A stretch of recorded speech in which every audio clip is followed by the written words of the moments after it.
So Dark Phoenix was released last week, and with it the X-Men movie universe comes to an end. It's kind of crazy how that was never really given an official name or title other than Fox Marvel or just the X-Men universe.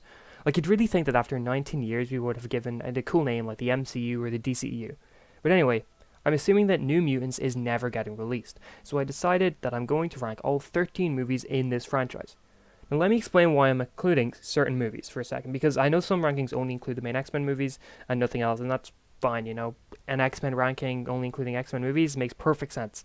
But I'm going to include the Wolverine movies too. I'm going to include the Deadpool movies, and I'm also going to go even one step further than that, and I'm including the 2015 Fantastic Four movie. The reason I'm including Fantastic is because I really believe that it was created with the intention of one day combining with the X-Men franchise. This was even practically confirmed a week ago when it was revealed that Fox was planning a movie a couple of years back that was essentially Civil War, but with X-Men and the Fantastic Four and Deadpool. So I think the sequel to Fantastic Four would have somehow tied into the X-Men movies leading up to their version of Civil War, but then Fantastic did worse than any of the X-Men movies in both money and reviews, and that was probably all scrapped. So for that reason, I'm including it. The X-Men, the Wolverines, and the Deadpools to make a list of 13 Marvel Fox movies, so let's begin. So I include this movie just to put it in last place, and that is, in 13th place, 2015's Fantastic Four. This movie was a mess in every sense of the word.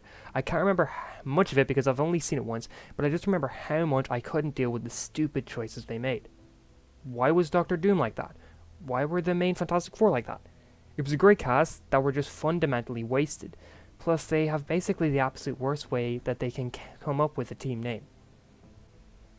In 12th place, I have X-Men Origins Wolverine. So, you know, I don't think this movie is as bad as people say it is, and it has a lot to enjoy. The opening montage is great, I like the fleshing out of Wolverine and Sabretooth's relationship, I liked Gambit, and I even liked some of what they did with Deadpool, considering that this was the first live-action interpretation of the character ever. But overall, it fundamentally fails so many of the characters, and just in general, it doesn't match up to the other 11 movies on this list. But it needs some credit, because without this movie, we probably would have never gotten Ryan Reynolds as Deadpool. In 11th place, I have 2013's The Wolverine. So this is one that I think will shock a lot of people, and it's understandable. But I've just never been a big Wolverine fan, and this is the Wolverine movie that is most removed from the X-Men stuff. Origins had tons of X-Men cameos and whatnot, and Logan featured Xavier for most of the movie. The Wolverine, on the other hand, was completely removed from that, besides a couple flashbacks to Jean from The Last Stand, and then an after-credit scene which tied into Days of Future Past. Due to this, I just didn't have an awful lot to grasp onto and like, and overall I was underwhelmed and had a boring time. I did think the 1945 Japanese stuff at the beginning was really cool though.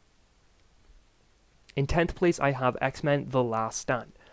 So this is a movie that had a lot of really cool ideas and concepts, but was overall terribly executed. It's kind of crazy that Dark Phoenix has been failed at so badly twice, and I think Disney and the MCU will probably avoid this comic arc for so long due to how much these movies failed it.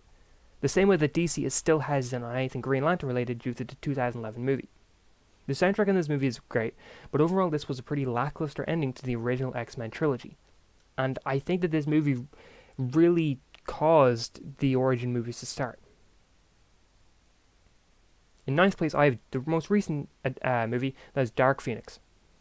So Dark Phoenix was just barely a better take on the comic arc, and I really mean just by a hair. I think the fact that Dark Phoenix tried to incorporate space and alien elements gives it just a tiny edge, but overall this was also a terrible attempt at adapting the arc. The soundtrack in this one was also great, and I think Magneto was fun to watch, but everything else sucked so bad, and the movie was just so boring. I found myself checking my watch so many times during this movie, just waiting for it to end. In 8th place, I have the very first movie, X-Men. Okay, so I know this is a fan favourite among most people, and it's generally thought of as a great start to the franchise and that it's enjoyable. And it is enjoyable. It has a lot going for it. But I think this movie just doesn't hold up very well, and a lot of shots look so outdated, and I honestly don't think it holds up against modern superhero and comic book movies. But it did start this universe, and help usher in the comic book era we're in, so it needs to be acknowledged as such. In 7th place, I have X2. So a lot of the gripes I have with X-Men 1, I also have with X2. That it doesn't hold up too well, and it just has a few too many slow cooldown points. But I do enjoy 2 a lot, and I do enjoy it a lot more than 1. I think the first half of the movie is all around pretty great, but I think that when the X-Men meet up with Mystique and Magneto, that the movie gets a little boring from then on and doesn't really recover for the rest of the movie. In 6th place, I have X-Men Apocalypse. So everyone hates this movie and I get why, I really do, but I like it a lot. Overall, I thought the Young X-Men trilogy was great and a lot better than the original, but I just have so much I like about this movie. The Quicksilver stuff, the end battle being great, the Magneto and his family plotline, plus seeing how Xavier became who he was. This also serves as a pretty good stepping off point for the franchise, and it does kind of wrap up the X-Men story in a pretty decent way. I do also understand a lot of the criticisms, and in terms of comic book arcs, Apocalypse wasn't even the shadow of itself. But to be honest, I can't think of any comic book movie at all, except for maybe Watchmen, that has truly done a good job at adapting the source material it was trying to. In 5th place, I have Deadpool 2.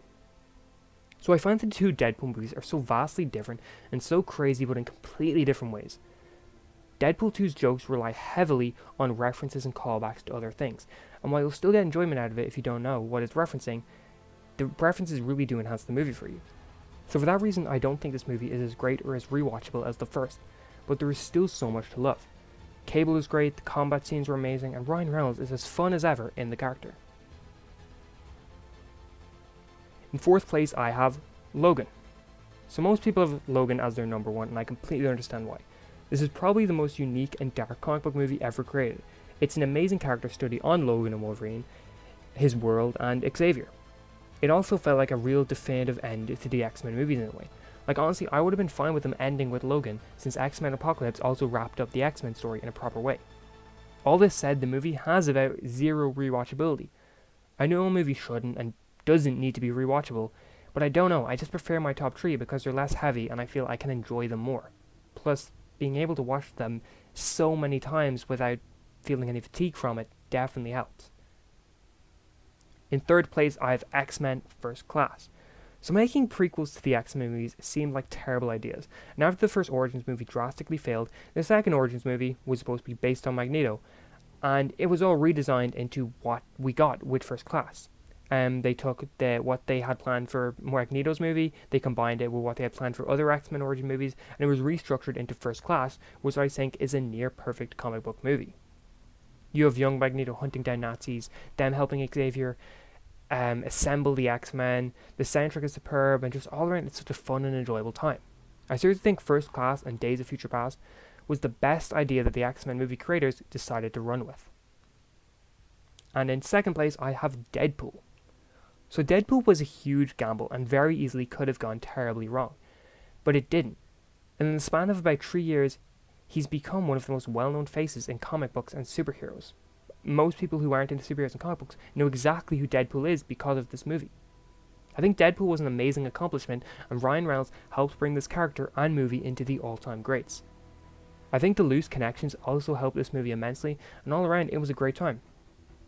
And in 1st place, I have X-Men Days of Futures Past. So First Class established these younger characters and differentiated them from the X-Men we thought we knew. Days of Futures Past took those characters and put them in direct contrast with the ones we knew, and it gave us amazing results. This also could have served as a perfect ending to this universe. It fixes the timeline problems we had, and we're seeming back in a brighter, normal timeline at the end of the film that the following installments seem to abandon, which sucks. But yes, that is my ranking of the 13 X-Men Cinematic Universe movies. What do you think? What is your ranking? Do you agree with mine? Do you not? And thank you very much for watching. And if you enjoyed this video, please consider liking and subscribing. And I hope you have an awesome day.